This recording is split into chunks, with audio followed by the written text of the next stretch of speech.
Hello, I'm Cardyn Brooks, Outreach Coordinator for the Right Women Book Fest. And this is a extra introduction to the upcoming panel chat called Desirable Women of Color, Cultural Touchstones, and History of Body Positivity. And the reason for this extra intro is because um, the fantastic panelists were so kind and patient when I had some technical issues when we got started. And those technical issues got me a little flustered. So when I said I was recording, I said it, I did a countdown, did not press the record button, or at least didn't press it hard enough. So suffice it to say, the beginning of our Desirable Women of Color discussion might seem a little discombobulated. So let me say now what I should have said then, which is Desirable Women of Color, Cultural Touchstones, and History of Body Positivity was inspired by the 2021 conversation at the Right Women Book Fest called Fat Representation in Fiction, hosted by Heather Brooks, the Book Fest founder, and Mary Warren, founder of Fat Girls in Fiction. So that conversation with 80 Award Molly O'Hare and Leora Gonzalez was super juicy.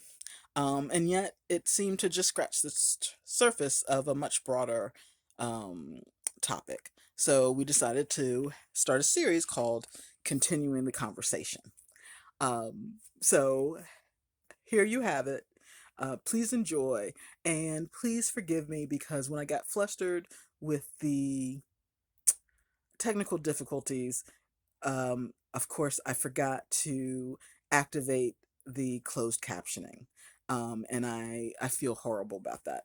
So please forgive me for that. But I hope you enjoy.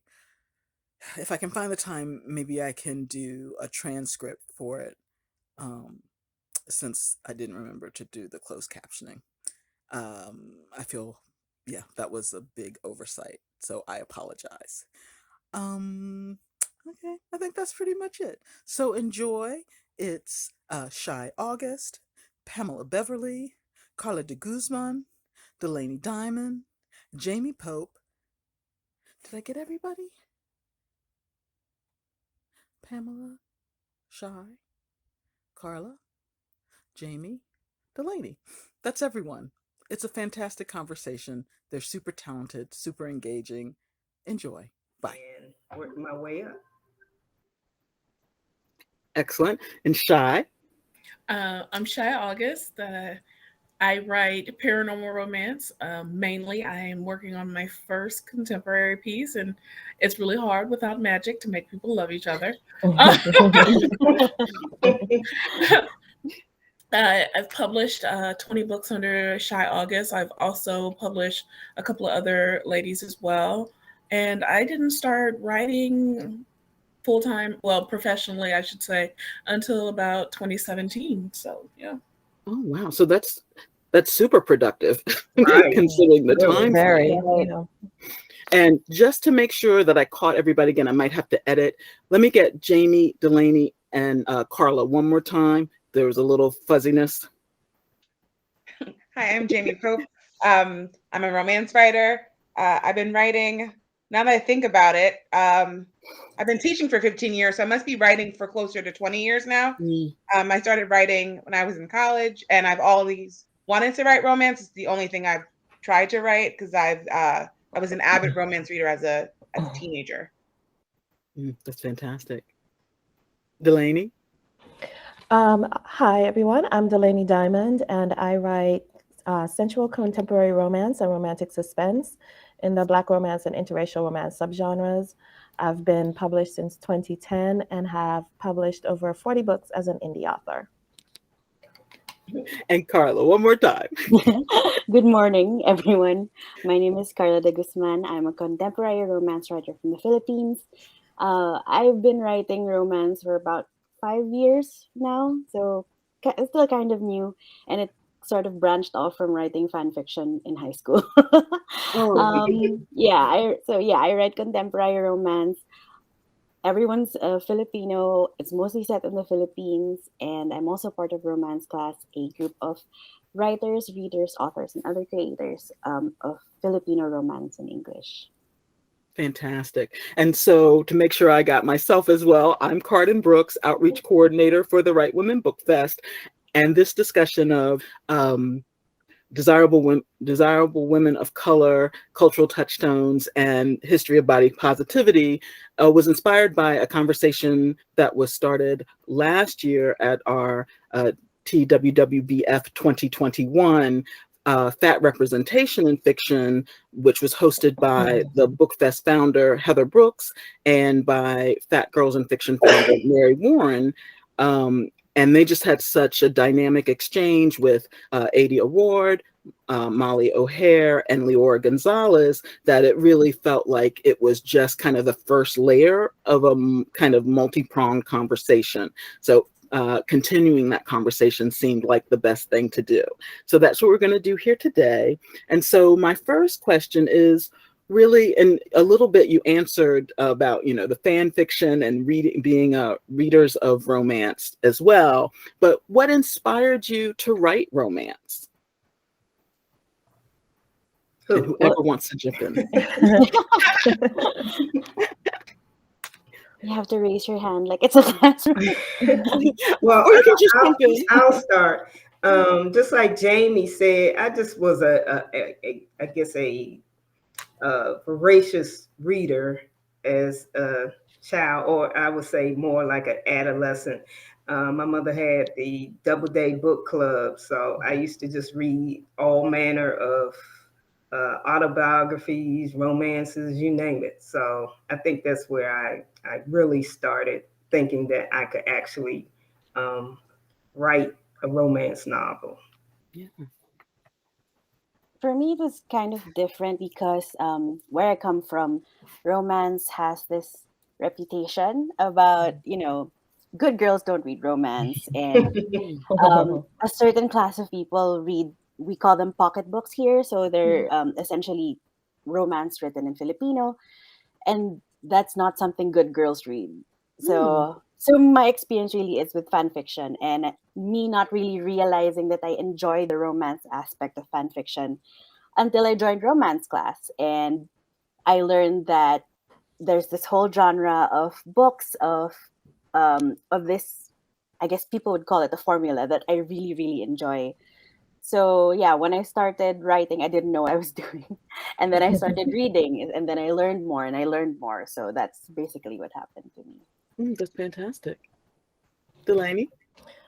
Yeah, let's see. So like a lot of people, I was an avid reader when I was young, and I actually started reading romance novels when I was 11.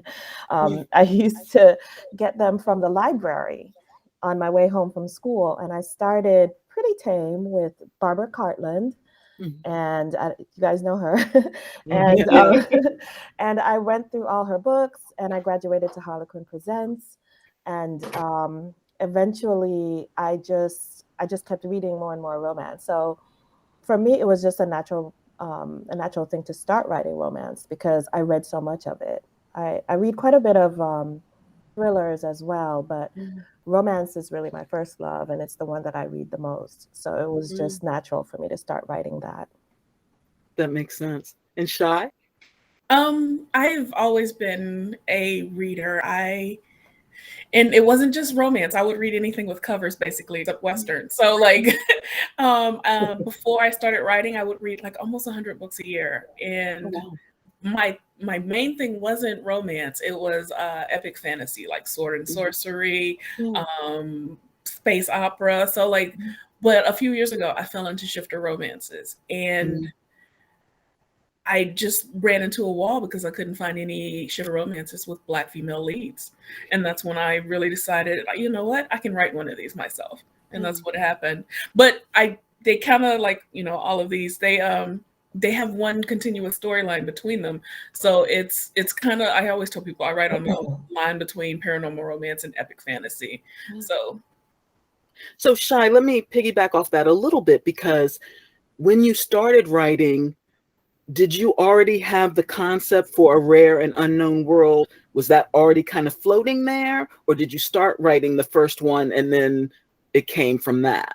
I actually had the idea for the main character of the whole series came to me, and like you wake up out in the middle of the night and out of a dream, and I was like, that's her. And then and she was like, I was like, yeah, she's the one. And so like the rest of it kind of came from around her. So yeah, because I wanted to make sure that I had a female lead who was like me. She was plus size. She was of African descent. She was Southern. She was very Southern. And and I wanted to make sure that all of that was contained within my character. And yeah, she came to me and now she won't leave. Well, tens of books later, she doesn't need to. Because I noticed that also you've used a rare and unknown world to create a community. Mm-hmm. So, and I know with Carla, so the romance class, you said you started with fan fiction and then you found romance class. How did you find romance class? Well, I was at a point in my life where I was between things, and one of my siblings pointed out, what if you just write a book? And I thought, sure, why not? So I started asking around, like, what's out there? Who's out there? Yeah. And that's how I kind of stumbled into romance class and Mina V. Esguerra. Mina is basically like the OG Filipino romance writer. Mm-hmm. So like you haven't read Filipino romance until you've read her. Right. And when she kind of explained to me what she was trying to do with the community, something clicked there. And right. I really thought, okay, this is good. This is nice. And then they started talking about the books they were reading. And that's where I fell into the hole of romance and just never got out. So, yeah. And so does that kind of, not like the line demarking like what good girls read and what bad girls read, is that still existing right now? Or is the popularity of romance, is that blurring the line or erasing the line a little bit? Well, there's still a lot of stigma towards sex, especially in this country. But personally, I try not to think about that anymore. Romance books have sex, and I'm happy with it, and I write it. So, I mean, it's really just accepting that there are things that you have to unpack as you grow older. And that's one of the things that sort of happened to me because of romance. I had to sort of examine, okay, why do I think this is not good? Why do I enjoy this? And yeah, it goes hand in hand with what happened with If the Dress Fits, which is my book that Mimi has the plus size character.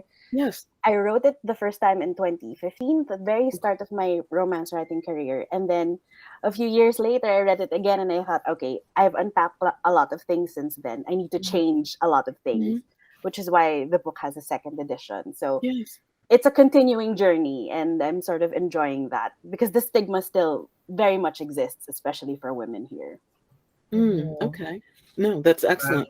And so, Jamie, you first came on my radar for me when I was a reader of the first book in your Perfect Fit series. Dangerous Curves Ahead? Yes, with Ellison and Mike. Yeah. Right? Okay. So, but what was actually your first book? That was my first book. That was my very first book. That was published. Excellent. And so it felt, that was one of the books that really stayed with me all along. Like sometimes I'll just reread it if I just want to feel good. That's so nice. Well, no, thank you. Because that's, sometimes you just read a book and you're like, oh, I just like the whole vibe. Because it was, Ellis is like it's like she has a mission. There's something she wants to accomplish. And what I like about all of you all's writing is that seems to be a main, with your main female characters, that yes, they're open to love or looking for love, or maybe not necessarily opposed to love. That's not like the mission of their whole lives. Like They have, they have things that they want to do that they feel like is a purpose to their life. And so, Jamie, my question for you in a general way was, what inspired you to write that book, that first book that got published? I had started to follow a lot of this is like before Instagram became a big thing, like plus size bloggers and like Chastity Gardner from Gardner Style. I remember she was like the first person I followed on Facebook, and I was like, there's a beautiful plus size woman who knows how to dress, who is happily married, who is educated. And I was like, I look up to her. So why shouldn't I write women in my books who are like her? Yeah. And still to this day, it's been years, I still follow her on Instagram. I'm like cheering for her progress. And I think a lot of plus size women, they're desirable, they're beautiful, and they should have their own love stories. Yeah. And so to pull that thread a little bit about, one of the reasons I wanted to call the panel Desirable Women of Color is because, in a way, I'm trying to be a little cheeky, because I'm like, I feel like all women are desirable. And that also, even Caucasian women have color, like, because even people who are albinos, they're pinkish. Like, so like this whole, the political thing about people of color or women of color, I understand it, and I understand why that language gets used. But in terms of deciding who is desirable, who is worthy of being loved for who they are, like in the moment as they are, who they are. You don't have to lose any weight. You don't have to do anything to your hair. You don't, like, whoever you are enough in that moment and moving forward. So that's what I enjoy about all of you all's writing. And then Pamela, with your A Type of Hunger, it's a novella, but it has the substance and nuances of a full-length novel, because a lot goes on, but it doesn't feel like it's rushed or like you're skipping steps or anything. And I wanted to ask you, with your main female character, I like the fact that it's on the cover, clearly she's voluptuous. She's a woman of physical substance. But in the story, that's not an issue for her or for him. Other people comment about it, and both of them make it clear that it's the other people's problem. Yes. And so I wanted to use that to talk about, sometimes when mainstream novels or novels that supposedly feature Black and brown characters, but are written by somebody who's not Black or brown, a lot of times what jumps out at me is that an Anglo-Caucasian white person is assuming that somebody who's Black or brown has internalized racism, that that person is moving through the world as if racism is their fault or their problem to solve, if that makes sense. And what I liked about A Type of Hunger is, with the weight thing, he just loves her, even though he's going through stuff and he makes some not so wise decisions and short-sighted and things like that. Her weight is just like her hair color or her height or anything like that. Was that a conscious choice on your part, or is it just incidental to how you envisioned them? No, I would say that it was conscious, a conscious decision, because like you say, there's always some type of like there always has to be some type of I guess victimization or something when let's say another race is looking at, or even in our own race, like there were some characters that had would make remarks about that she was curvy, but the main character actually, male character actually loved her curves. So yes, I made that a conscious decision to include that there, because it tends to be like she's looking for love or something like that, more like desperation or yeah, fixation on losing weight, things like that. And so along those lines, like Delaney, you have so many titles and so many different kinds of characters. when you're plotting or doing character development, what goes into that for you? Are you thinking, oh, in this series, I want XYZ for the story arc or for the series development, or what plays into that for you, Delaney? You know, when I'm writing, well, when I'm thinking about a series, sometimes I don't know past the first book that I've written. I'm not a plotter. I'm a pantser.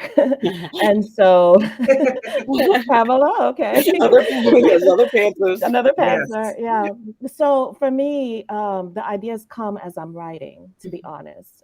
For instance, as I write my family series, for example, I start sort of writing the characters, and I may know the two main characters, the hero and the heroine, but then the secondary characters, I only know a little bit about them, but as I'm writing the story, I get more ideas. And I don't know how the other ladies write, but when I start getting ideas, I have these different files that I can just drop things into. So as inspiration comes, I don't lose those ideas. And then I can just pick them up later in another book, later in the series. So I wanted to make a comment, though, about what you had said earlier about, you know, not having the trauma of race and talking about Pamela's book. And one of the things I think is important with not just fat rep or race rep or whatever rep you're putting in there is to have these so-called marginalized characteristics normalized, right? Because when we write these stories, they don't all have to be traumatic. And so I think it's normalized. As writers, we can normalize these things, not just for the person who's Black or Filipino or fat or whatever, but we also write these stories so that other people who don't have those characteristics can be more accustomed to seeing these features. And so I just kind of wanted to comment on that, because I think a lot of times when we hear these conversations, it's about making sure that the person from the marginalized group gets seen. And that's definitely important. But I think it's also important for people who are not in those groups to see these people as well, you know, as normal. Like, it shouldn't be a big deal. Yes. You know, to see these people with these features. Yeah, and to make sure that they understand that just because someone is fat doesn't mean that's their trauma. Their trauma could be from anything. You know, being fat is not a trauma unless something caused you to be fat. Being Black is not a trauma. And, you know, it's the things that happen to me because I'm Black that it's the trauma, not just because I'm Black. Yes. Exactly. Oh, I agree with both of you so much. It's along the lines of for me, I'll speak for myself. For me, the only bad thing about being Black is living in a world that thinks it's a bad thing to be Black. Thank you. Other than that, I'm just a human being trying to like stumble along and figure out stuff and maybe not make the exact same mistakes more than once or twice or things like that, and trying to learn from stuff. So yes, most definitely. So let me ask this. For each of you, you've touched a little bit on it, but I know that we've all started as readers of romance and appreciators of romance, and then, you know, tried our hands. When you go into writing, I know that Delaney and Pamela are pantsers, but even when you sit down as a pantser, is it more likely that you're going to draw from whatever your personal experience is, from like how love is expressed, if that makes sense? Like, for me, I know even as a reader, I'm not attracted to like main male characters that are emotionally immature. And that's because my dad and my granddads and my uncles, they all have emotional range. Like, but they're guys, like they watch professional sports and they drink beer and they eat meat and they do kind of like what's called, guy stuff, but they're really sensitive too. And they're really tender and they are not ashamed to cry if they're upset and things like that. So even like in fiction, if I'm reading about guys that are just over the top, macho, like nothing else, I can't. A robot. Right. It takes me out of it. But I even as I'm reading, I'm aware, I'm like, oh, it's because I can't suspend my disbelief to just accept that this is the desirable guy. Because I'm like, I don't want you to end up with him. So that's my long rambling way of, for you all as readers and writers, are there different things where you're like, oh, my personal experience is definitely, influencing how I'm judging this or experiencing this or developing this, if that makes sense? I know, like for me, I can tolerate a lot more in fiction than I can in real life. Yes. I'm perfectly fine with certain characteristics because I know it's not real, and I know that I can walk away from it and say, oh, okay, that's just the story or whatever. It's not necessarily something that I would want in my own life necessarily. But I think that for me, a lot of times I tend to write men who are protective and providers. And it's because that's what I've seen in my life. And my father, my brother, those are the kind of men that they are. And just to give you an example, like for instance, I love to travel. And if my brother picks me up from the airport, he doesn't let me go into my house by myself. He goes in first and like does this sweep, like Wait, is he your template for the Cordoba agency? He could be, couldn't he?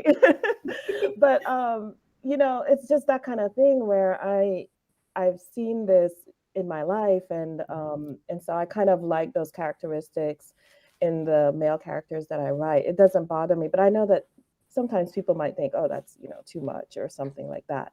But for me, it's kind of a way for the male character to show he cares, to show he's loves the female character, that kind of thing. But you show tenderness as well.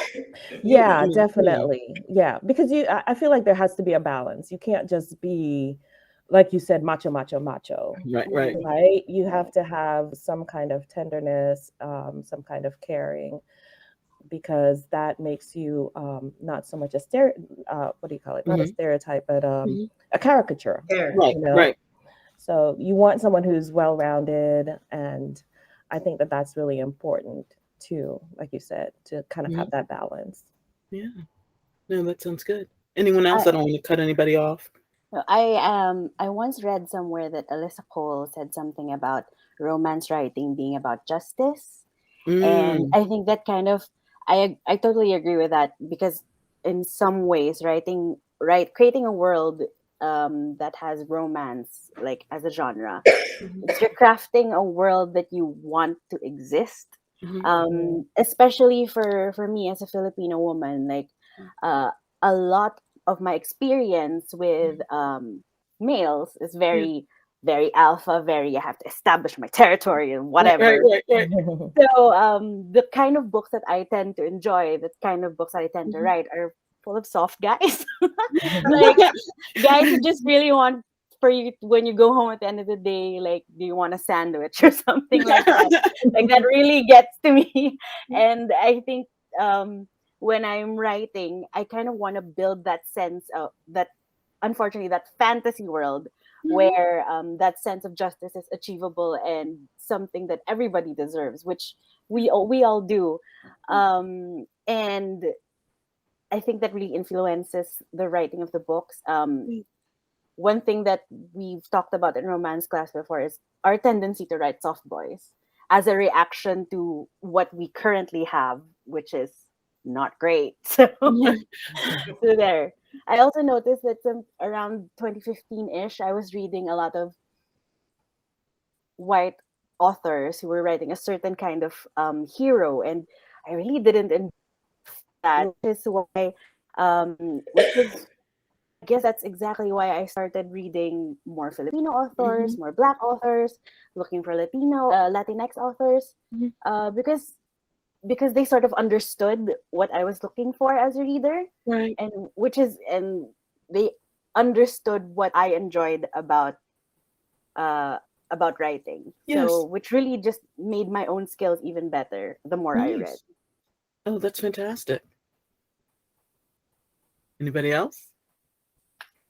I think mine is a little bit different because I write mainly paranormal. So my guys kind of need to be alphas. Right. But they need to have like a sensitive streak. And I tell people all the time, in my real life, I like to date guys who are like 40% asshole. So like, so I kind of model my characters after that. So in real life, you know, if you're about 40% asshole and you're over 6'5", you know, you're perfect for me. So yeah, that's where I model my guys after. I do have, but like if I need a guy to be sensitive, then I'll probably make it a reverse harem. So it's one woman and multiple guys, and so one will be the strong alpha type and one will be the super sensitive guy. And I'm not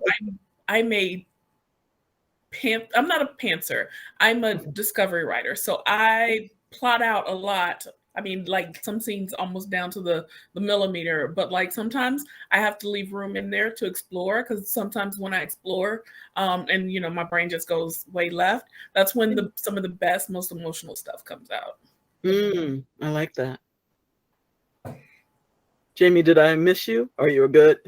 No, I think so. Like, I think about my own father, who's like on the surface, like very macho. He's a police officer, like super tough, like very protective. I'm the only girl and I have 4 brothers. So I'm like, oh wow. I grew up around a lot of testosterone and like boys competing. So I think I tend to write men who are on the surface are very kind of tough and macho, but are very also sensitive underneath. Like my youngest brother is like a younger millennial, and he's all about therapy and getting in touch with feelings, and he's not afraid to cry. My father is kind of like horrified at him as a person. He's like, gross. He's kind of disgusted by him. But also my father is very sensitive. And I was complaining because I live in a house now that was built in the 1880s. It's my first time living in a house. And it's cold in Connecticut. And like I just have another $500 oil bill. I am almost 37 years old, and I have a good job. My father's like, "Are you sure you have enough money to pay for your oil?" Like he's very like sensitive about. Don't tell your mother. He's like, let me come to your house and check your locks? Like he's very sweet like that. But like on the surface, you wouldn't. If you looked at him, you would see like a kind of a hard, tough man. And I kind of like to. I admire my father. My parents have been married for 46 years. Wow. So I like to model heroes after my father. Well, I will say this because I've read your Perfect Fit series, your Sunny and Warm, the love something, like Love and Hope. Yes, that one I was like love, and I will say that hearing you say that resonates with even when you have your different lead male characters in different professions and stuff. There is that sensibility of like, if they're executive, they're a hard-nosed executive, but then they come across the heroine who's like needs his help, and then he's like, okay, you need help, I'll help you. Like, but he really feels for her. It's like, okay, well, I've got advantages you don't have. So that definitely tracks in terms of, yes, the outer shell might seem like one thing, but the soft center. I think the hero always has to be soft for the heroine. I mean, it could be whatever with everyone else, but the hero pretty much always has to be soft for the heroine, because it's a romance. Like you need him to have that love for her. Even when he doesn't realize that he's in love with her, he's trying to be hard and cold and all of that. You want him to fall for her for sure.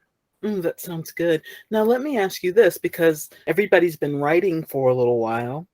When you first started out, and maybe even when you were submitting for people who traditionally published, what feedback maybe did you get from your submissions or from your first books that maybe was surprising or odd to you? And maybe more specifically, like, because everybody stated that we write about, like, you know, real sized women, substantial women, the kinds of female characters that aren't typically the lead, aren't typically the primary love interest. And then also that we're all focusing on, you know, women of color as being enough, being desirable, being worthy of being loved, and the men or the partners that believe that same thing too. They're not trying to change the main female character anyway to be worthy of things like that. So when you were first starting out, did you get any kind of strange or unexpected feedback? And then maybe how has feedback changed over time as you've been writing? And maybe as the industry has been expanding? My first book, I was planning to self-publish, but I was in a critique group with 3 professors from a North Texas college, and they were like, you should submit this for your query. And so I queried it. And the first query I got back was, oh, I love the story. I love the world building. You should make the main characters white. And Wow. and so I was like, okay, well, you don't see what I'm You're trying missing to the do. point. So I was like, after that, I'm just gonna publish myself, and Right. publish any other woman I come across too. That's not gonna work for me. Just to piggyback off of what Shai was saying, so Mostly Sunny was the first book that I ever wrote and queried and got nowhere with it with 2 African American characters. And I didn't like purposely, the book I got published first had 2 white characters though.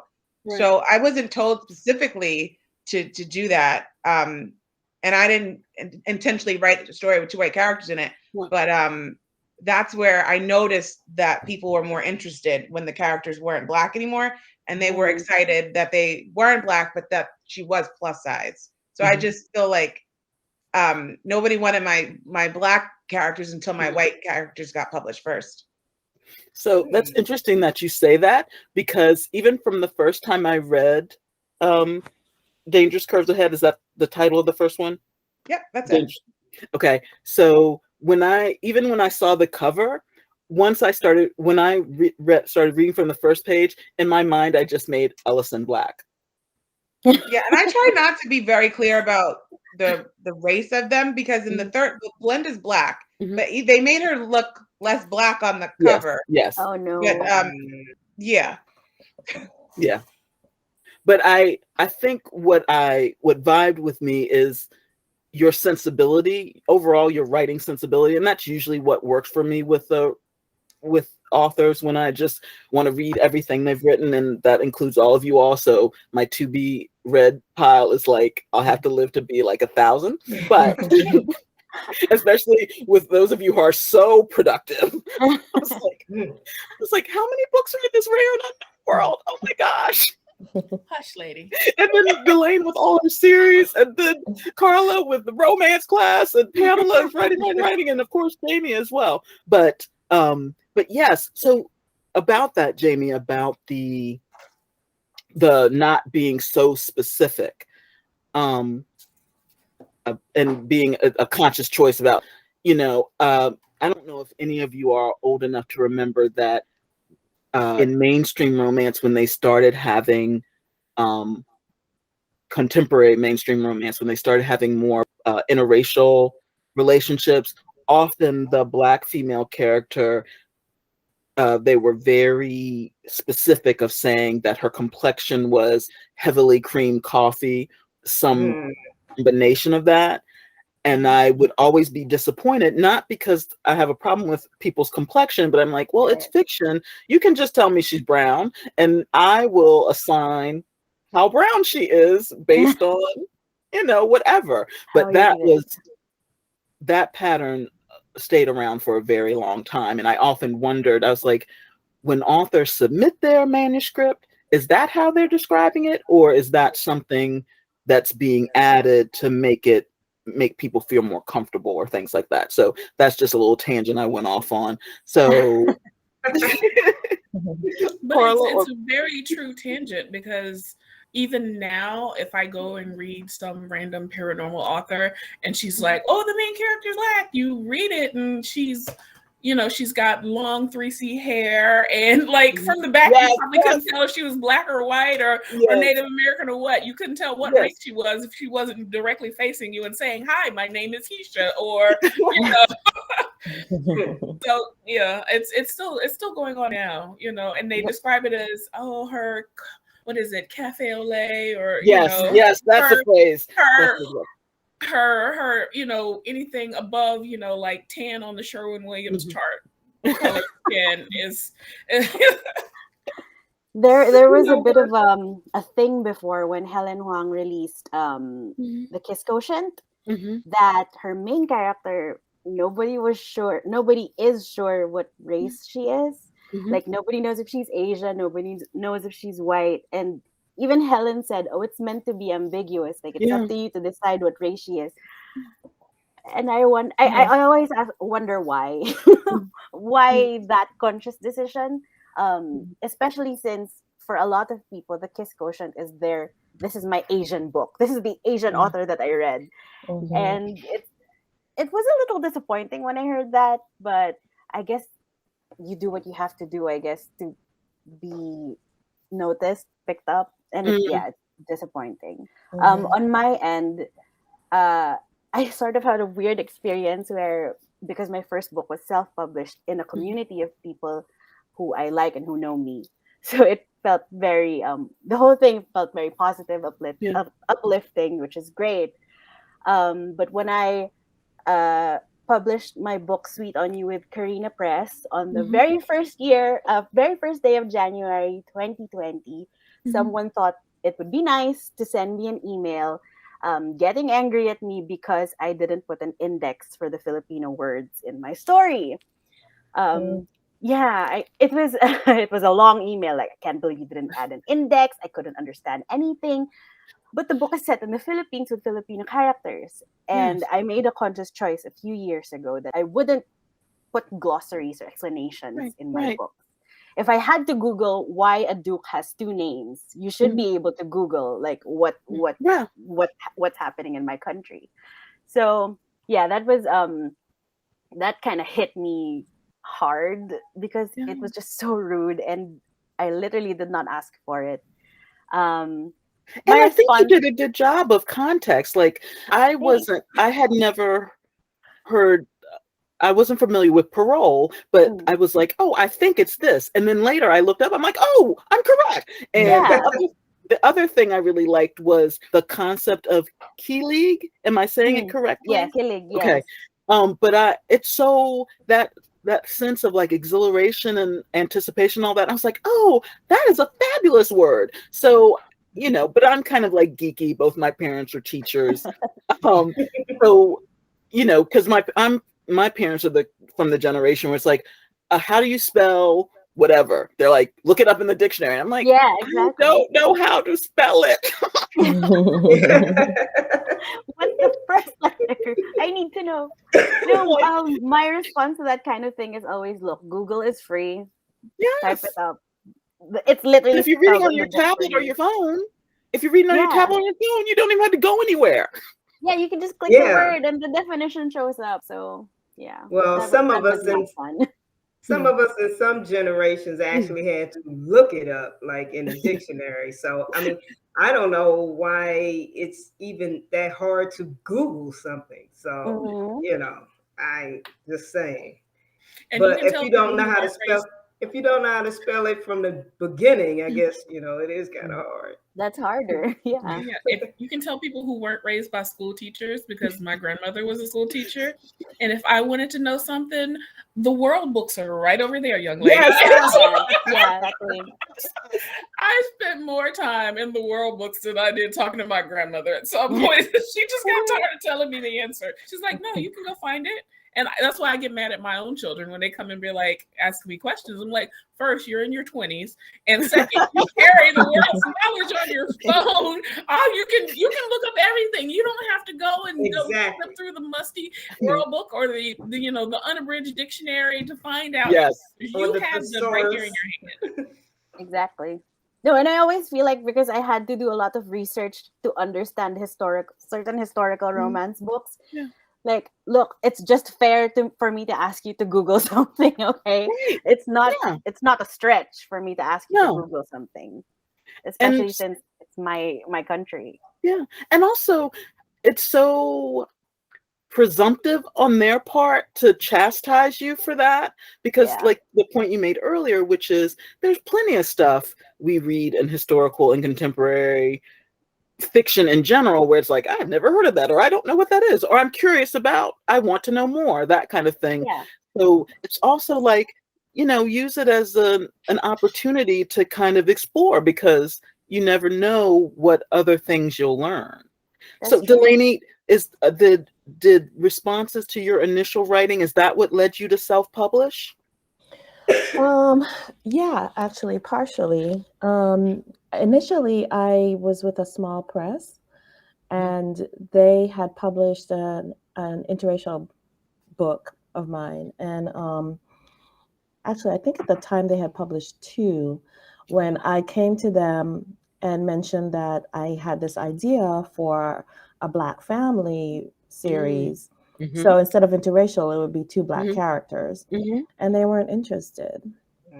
And I was kind of surprised. But did they just say, oh, no, thank you? Or did they give you any kind of... They said that it doesn't sell as well. And yeah, and I was just surprised, because I was thinking to myself, okay, I know all these people who read Black romance. I know all these Black romance writers. There's no way it doesn't sell. Right. And so around that time, I had already started looking into self-publishing anyway. So when they didn't want that series, I decided to just self-publish it. And after that, it was, almost no turning back from there. I mean, I've dabbled a little bit with other, I wrote for Harlequin, and I wrote for another small press, like 1 book, but pretty much other than that, I've just been self-publishing since then. Well, I would imagine, like, once you have that freedom, it's hard to go back to kind of answering to other people. Yeah. It is. It's hard because you don't have the same creative freedom when you have to turn in a book and then they get to change things or nix an idea that you have. So it's very limiting, or your schedule is dictated by their schedule. So it's definitely better to be, at least in my case, I know it's not for everyone, but for me, it's better to be self-published. No, that sounds great. So let me say this, because I'm watching the clock. I don't want to run us too long, but I'm curious from each of you. I was thinking about, for my experience with being a Black little girl and then a Black woman, 2 Black parents, 4 Black grandparents, and all that. One thing that really popped for me when I was watching the Fat Representation in Fiction panel last year was what seemed to me a cultural divide about even like definitions of fat and fullness and thick and what that means. So my very personal experience with language like that is, I just remember my dad and my mom, and even my dad and his guy friends, like language that they used for women that were voluptuous or Rubenesque or anything like that. Like in my family, nobody wants to have skinny legs.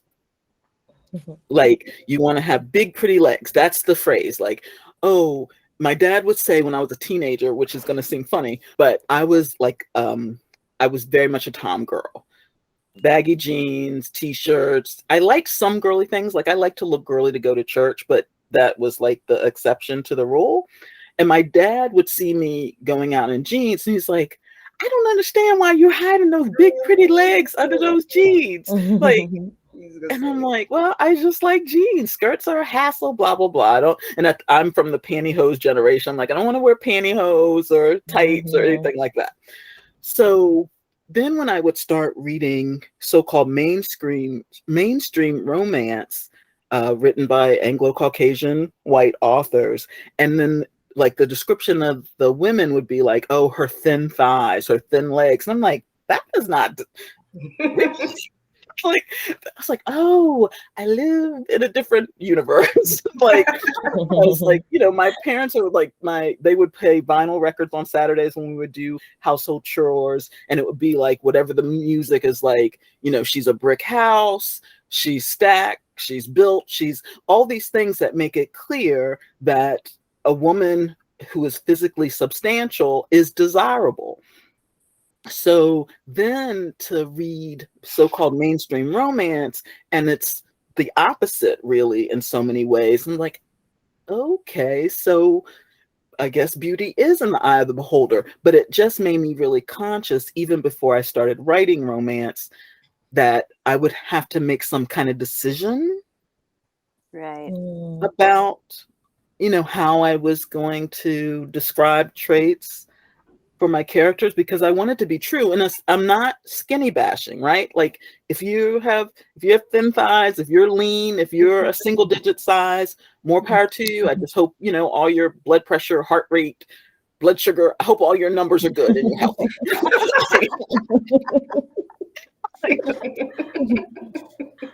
So, but I was curious, and Carla, I would like to start with you, because I'm not, other than for 1 year in college having a Filipino housemate, I'm not really familiar with Filipino culture. So I don't know, kind of, you were talking about good girls read versus bad girls, but then how does that filter out? Like, is there kind of a beauty standard in the Philippines? Oh yeah.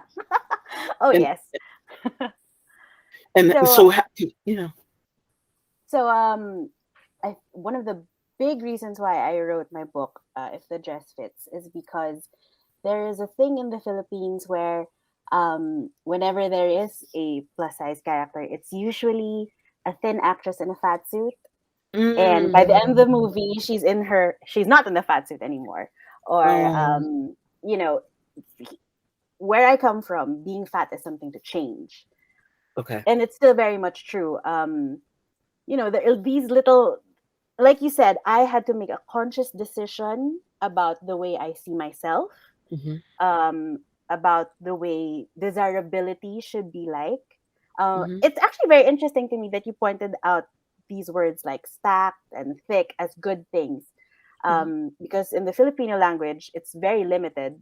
Mataba, it's a bad word. It's like not a good trait. Okay. And things are slowly changing here. Like, there are more things for plus size Filipino women, and we started to care less about what other people think, which is great. You know, but it again, it's still something that we are continuously unpacking as people. Yeah. And I think it's great that there are, to see women out there who are able to embrace their size, their Rubenesque bodies. Yeah. This is all very new for me, as you can tell. Yeah. So it's been a huge thing for us to see how other women describe themselves, embrace their bodies, because it sort of helps us explain to other people that, see, I don't care about what you think, because I am really actually quite beautiful. So like, thank you for commenting on my weight in the middle of a medical exam, but I'm fine. Oh, thanks. Well, I remember when I was when I was going into the Air Force, I remember that I was like 4 pounds, I think, within the limit, and the limit was like 130. I think it was 139.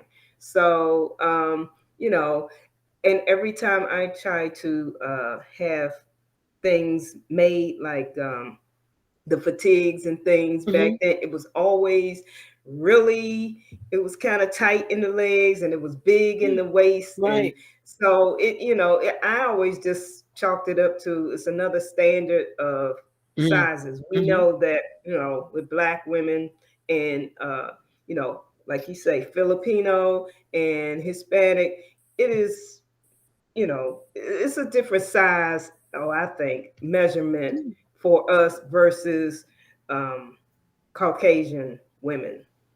That's just what it is. I mean, so I don't even believe, like when you go to the doctor and the scale is, I mean, it's based on Caucasians. Yeah. And I didn't realize that until a few years ago, by the way. No, it's been a long time that I realized. Yeah. But do you feel hopeful about the trends in romance in general? Because we're having conversations like this. Is there anything you're seeing or hearing or reading that you're like, okay, well, it feels like maybe we're turning a corner?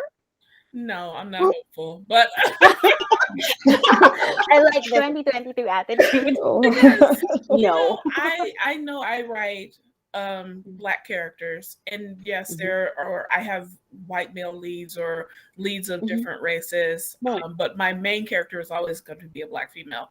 And one of the things that I've noticed, like when I go out to book fairs and festivals, is if there's not a white woman in it, white women won't read it because we can picture ourselves in their culture, but they can't picture themselves as us. So until that divide is broken, until they can learn to empathize and sympathize with other people and picture themselves as a different person, because in our standard in the US, the white woman is supposed to be on the top and everybody else is crumbs underneath. Until they can picture themselves as someone else and picture other people as equal to them, then I don't feel like it's going to change much.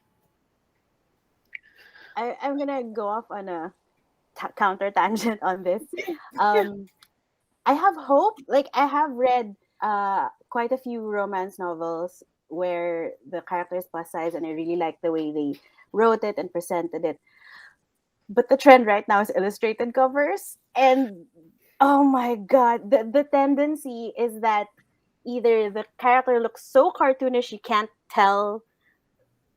Sometimes you can't even tell what their race is, what their size is, and it's really, really the worst thing ever. Yeah, so it is happening for some people, but yeah, like Shai said, I'm not too hopeful about it. And I read a book recently, Lisa Claypa's book recently, where the character is like literally this thin on the cover, but in the book she has issues with eating food and she's too chunky, she's too chubby, and I'm like, I had to DNF it. It was so terrible. So yeah, so like there's hope, but I know. I don't know. It feels like it's too little, too slow. Yeah.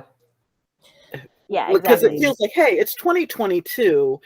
We shouldn't need to keep having this conversation. We should, right.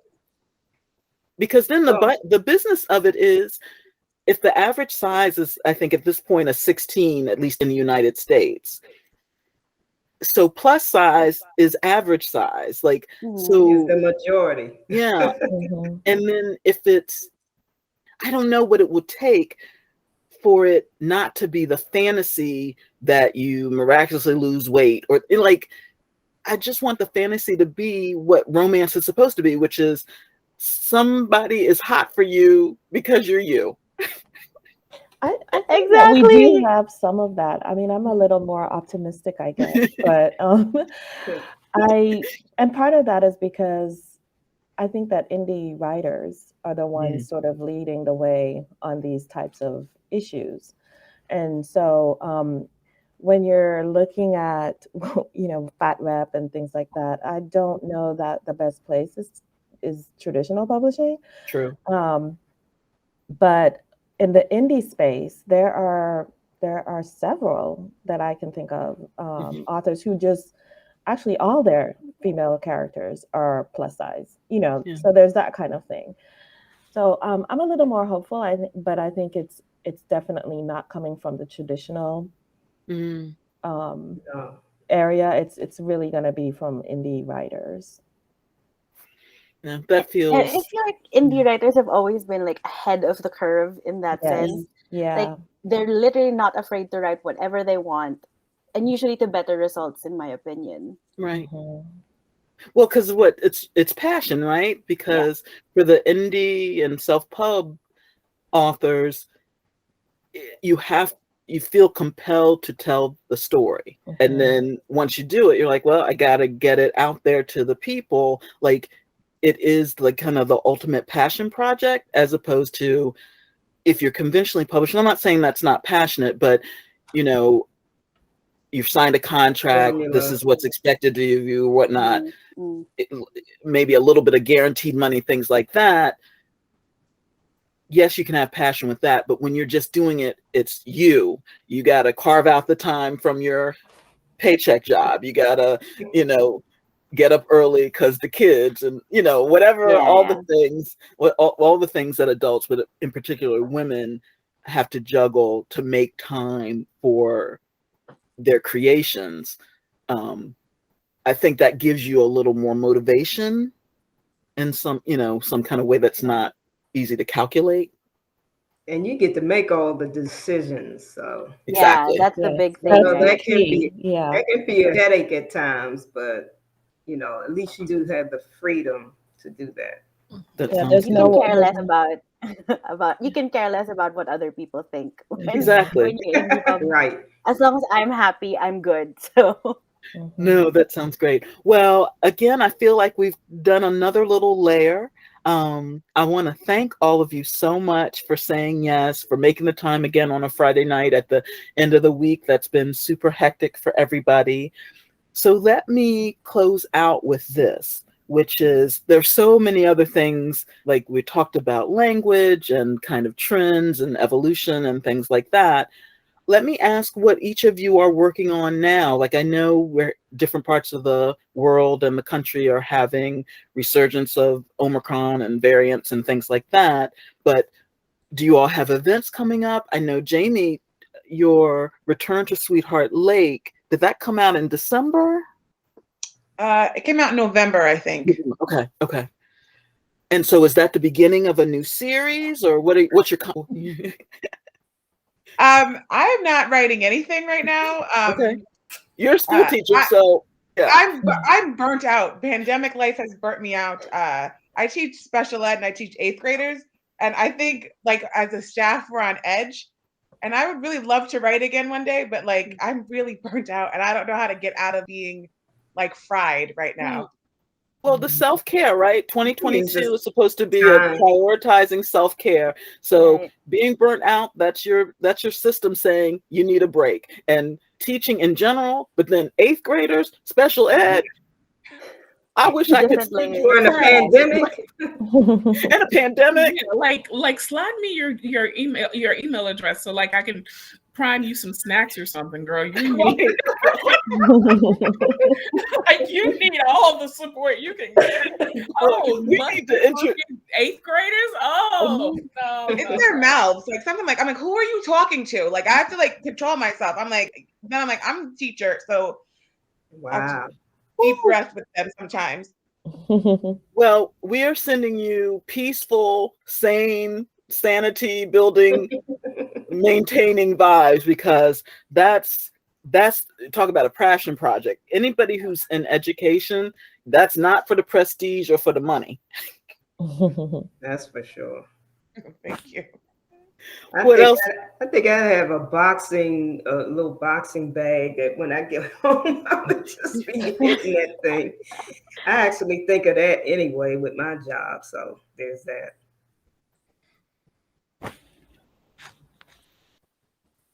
Delaney, do you have a new release coming out soon? I know you have multiple series.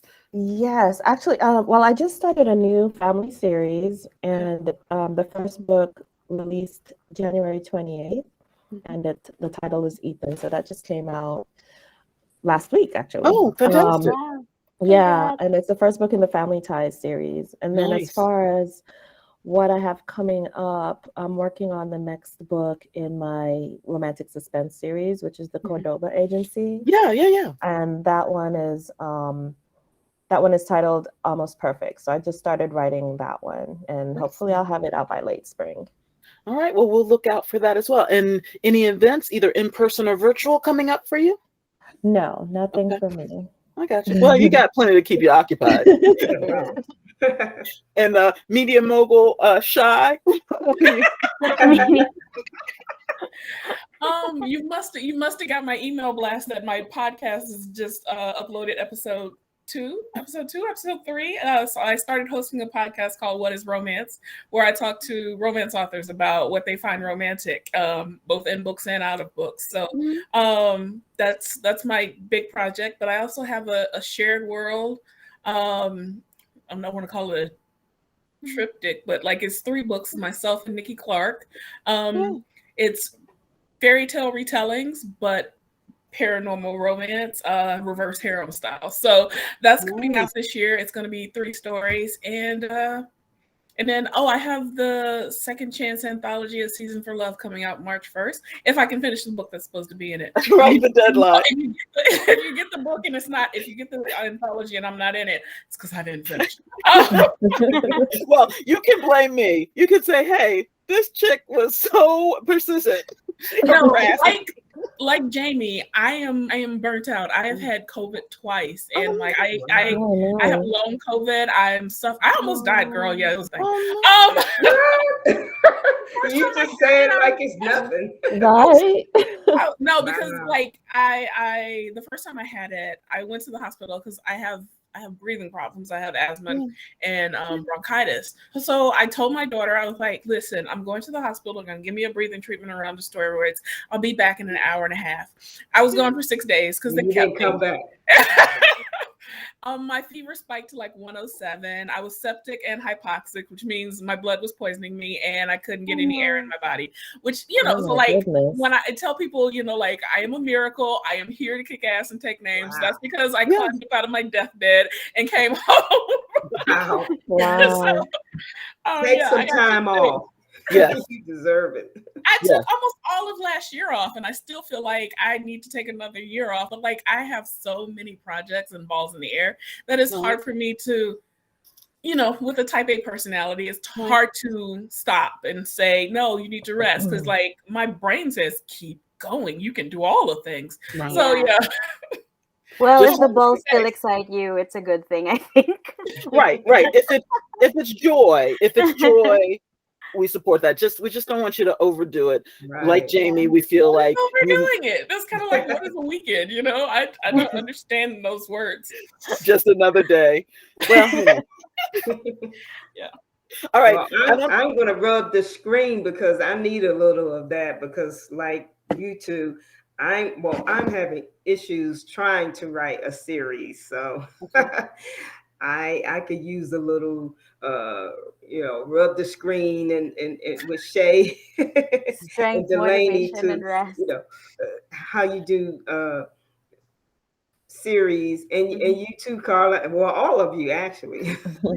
I'm the underdog in this fight. Yeah, but your work is excellent. And A Type of Hunger. That's the most recent, right? That was the most recent release. Is Type of Hunger, which is excellent. It's a real grown folk story. Well, thank you. I mean, I'm trying, but like you say, I think it's actually, well, I guess I probably shouldn't say this, but my main job is blocking. So it's blocking right now. But, a paycheck job can be stressful.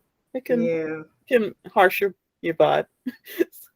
Yeah. So, Carla, what have you got coming up? Something new with romance class or one of your series?